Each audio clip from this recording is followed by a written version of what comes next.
अस्सलाम वालेकुम दोस्तों, आज की इस वीडियो में आप सीख पाओगे कि अगर विंडोज़ 10 में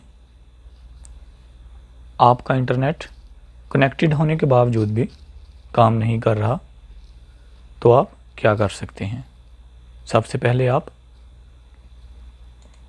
टाइम को चेक करें कि कहीं आपका टाइम गलत तो नहीं, क्योंकि दोस्तों अगर आपका सिस्टम टाइम गलत होगा तो इंटरनेट काम नहीं करेगा।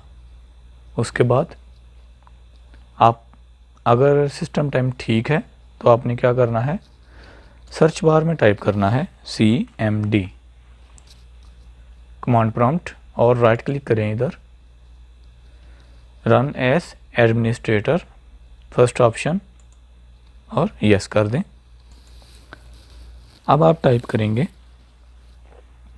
NETSH स्पेस WINSOCK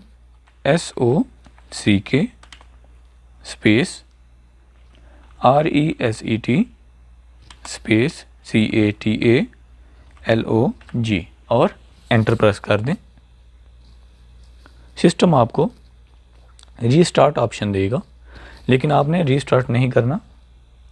आपने क्या करना है, दोबारा एक कमांड टाइप करनी है NETSH space INT space IPv4 space RESET space RESET.LOG और एंटर कर दें और उसके बाद सिस्टम को रीस्टार्ट कर लें। इसको एग्ज़िट करने के बाद उसके बाद आपने क्या करना है, अगर आपका सिस्टम फिर भी इंटरनेट को एक्सेस नहीं कर रहा तो आपने राइट क्लिक करना है स्टार्ट मेन्यू में और डिवाइस मैनेजर, इसको ओपन कर लेना है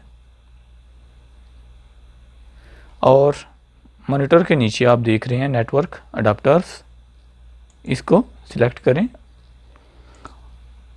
और अडाप्टर ड्राइवर को अनइंस्टॉल कर दें। उसके बाद एक्शन में जाइए और स्कैन फॉर हार्डवेयर चेंजेस, इस पे क्लिक करेंगे तो ऑटोमेटिक सिस्टम ड्राइवर को एक्सेस कर लेगा। तो दोस्तों, आपको आज की वीडियो कैसी लगी प्लीज़ ज़रूर बताइएगा। मिलते हैं इंशाल्लाह नेक्स्ट वीडियो में, तब तक के लिए अल्लाह हाफिज़।